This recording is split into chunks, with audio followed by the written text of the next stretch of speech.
राधे राधे।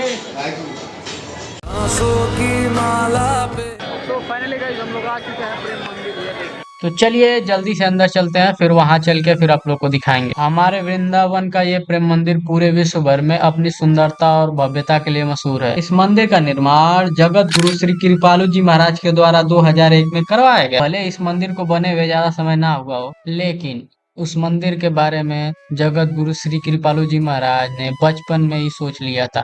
जब वे 8-9 वर्ष के थे, तब उन्होंने अपने एक दोस्त से कहा था कि आगे चल के मैं एक वृंदावन में बहुत ही बड़ा और बहुत ही भव्य श्री कृष्ण जी का मंदिर बनवाऊंगा। और आगे चल के उन्होंने ठीक वैसा ही किया। उन्होंने बनवा दिया ये भव्य प्रेम मंदिर, जिसकी सुंदरता और भव्यता की कोई सीमा ही नहीं है। हीर न जाने रांझा न जाने, जाने है दिल मेरा कहीं पे जाके मिल जाए। तो गाइज हमारा दर्शन बहुत ही अच्छे से हो गया। तो अभी हम लोग चल रहे हैं अपने रूम पे, क्योंकि मंदिर बंद होने का समय हो चुका है। तो चलिए चलते हैं रूम पे, और फिर कल निकलेंगे इस्कॉन टेम्पल्स के लिए।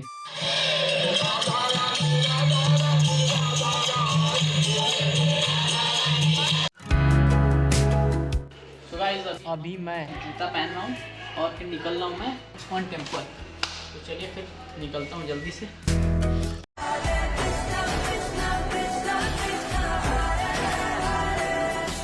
तो अभी हम लोग सुबह सुबह उठ के आ चुके हैं इस्कॉन मंदिर। जल्दी से हम लोग सूट जमा करते हैं और फिर हमको टोकन मिलता है, जिसका नंबर है 453।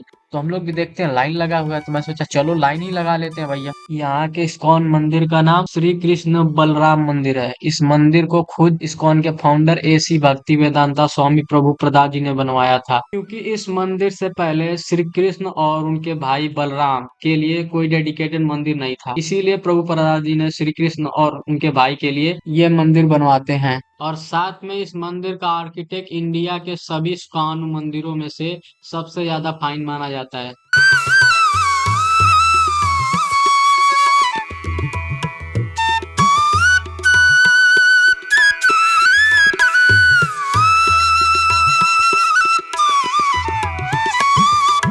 मंदिर के अंदर श्री कृष्ण जी और बलराम जी की बहुत ही खूबसूरत प्रतिमा के दर्शन होते हैं, और साथ में श्री कृष्ण जी और राधा रानी के भी खूबसूरत प्रतिमा का दर्शन होते हैं। और मंदिर के अंदर इस्कॉन भक्त आपको यहाँ पे महामंत्र का जाप करते हुए दिखाई देंगे, जो कि है हरे कृष्ण कृष्ण कृष्ण हरे हरे, हरे राम राम राम हरे हरे। और हाँ, इन भक्तों में आपको कई सारे फॉर्मूले भी मिलेंगे, क्योंकि अब सनातन धर्म धीरे धीरे करके पूरी विश्व में फैल रहा है। और इसी वजह से यहाँ के इस्कॉन मंदिर में आपको भगवत गीता दुनिया की हर भाषा में मिलेगी। तुझसे मिलने की आरज़ू अब हर रोज हो रही है। क्या बात तेरी यादें। इस्कॉन टेम्पल की अच्छे से दर्शन करने के बाद अब बारी आ गई है हम सब के लाडले बाके बिहारी जी के दर्शन करने की, जिनको यहाँ पे कुंज बिहारी भी कहा जाता है, क्योंकि उनका ये मंदिर वृंदावन की कुंज गलियों के बीच है।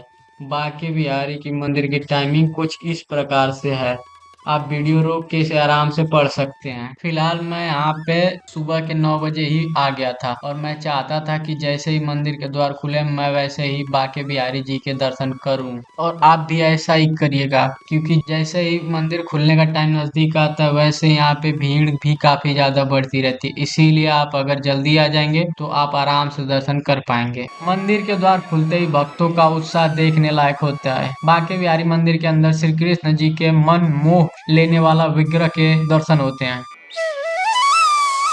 और इसी वजह से ये वृंदावन का सबसे ज्यादा लोकप्रिय मंदिर है। और तभी यहाँ पर इतनी भारी मात्रा में श्री कृष्ण जी के भक्त आते हैं। तो गाइस अभी हम जा रहे हैं आधा बल्लभ। चलिए जल्दी से चलते हैं आधा बल्लभ जी का दर्शन। उसके बाद आप लोग को सारी चीज़ें बताते हैं। लेकिन बहुत भीड़ थी, बाकी बिहारी का दर्शन हो गया। बहुत भीड़, बहुत ऐसे पीछे नहीं है, लेकिन हो गया। ये देखिए भीड़ देखिए। और अब मैं जा रहा हूँ वृंदावन के दूसरे सबसे प्रसिद्ध ठाकुर जी के दर्शन करने के लिए, जो कि हैं राधा वल्लभ जी। अगर आपने प्रेमानंद जी को देखते या सुनते हैं तो आपने कभी ना कभी राधा वल्लभ जी के बारे में भी जरूर सुना होगा, क्योंकि प्रेमानंद जी राधा वल्लभ संप्रदाय से ही नाता रखते हैं। राधा वल्लभ मंदिर में भी बांके बिहारी जितनी ही भीड़ होती है, और यहाँ के बारे में ये भी कहा जाता है कि राधा वल्लभ दर्शन दुर्लभ, अर्थात यहाँ के राधा वल्लभ जी के दर्शन करना इतना ज्यादा आसान नहीं है।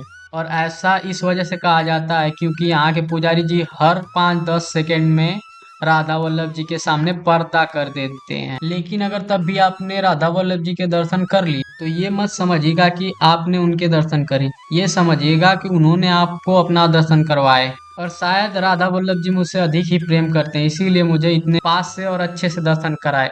और उनकी दया से आप लोग भी दर्शन कर लीजिए। बाके वल्लभ जी का दर्शन किया, बहुत ही मजा आ गया, बहुत ही सुकून से दर्शन किया।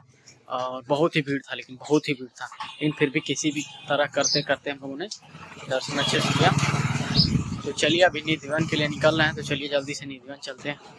वैसे तो इस ब्रज की भूमि में काफी सारे वन हैं, लेकिन उन सभी वनों में सर्वश्रेष्ठ वन निधिवन माना जाता है। ऐसा माना जाता है कि प्रभु श्री कृष्ण राधा रानी के साथ, अनेक गोपियों के साथ इसी निधिवन में रात्रि में अनेक प्रकार की लीलाएं रचते हैं। और इसी वजह से रात में निधिवन में जाना निषेध है, और यहाँ पर 7 बजे के बाद कोई भी नहीं जाता है। वैसे तो निधिवन पूरे दिन खुला रहता है, लेकिन शाम होते ही इसके अंदर सबका जाना वर्जित हो जाता है, क्योंकि तब यहाँ पर प्रभु श्री कृष्ण जी राधा रानी और अनेक गोपियों के साथ लीलाएं रचते हैं। वैसे तो मैं आपके नॉलेज के लिए बताना चाहूंगा कि निधिवन के अंदर जितने भी वृक्ष हैं, यह सभी वृक्ष तुलसी के वृक्ष हैं। और ये तुलसी वो तुलसी नहीं है जो हम लोगों के घर में होती है। इस तुलसी का नाम वृंदा है। पहले के समय में वृंदावन में सिर्फ और सिर्फ वृंदा तुलसी के पेड़ ही थे, और इसी वजह से इस स्थान का नाम वृंदावन पड़ा। तो गाइस ये था हमारा निधिवन, जहाँ पे श्री कृष्ण जी अपनी 16,000 कुछ समथिंग था पटरानियों के साथ रात में नृत्य किया करते थे।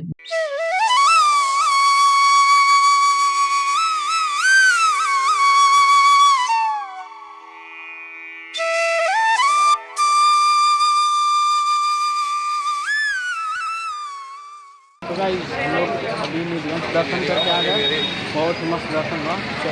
चलिए चलते हैं। इसके बाद कहाँ राधे राधे। हम लोग अभी निकल रहे हैं घर के लिए, क्योंकि 2 दिन से इधर ही थे, घर भी जाना ज़रूरी है। तो चलिए जल्दी से निकलते हैं घर के लिए। तब तक के लिए ब्लॉग को एंड करते हैं, यहीं पे मिलते हैं नेक्स्ट ब्लॉग में। तब तक के लिए जय हिंद।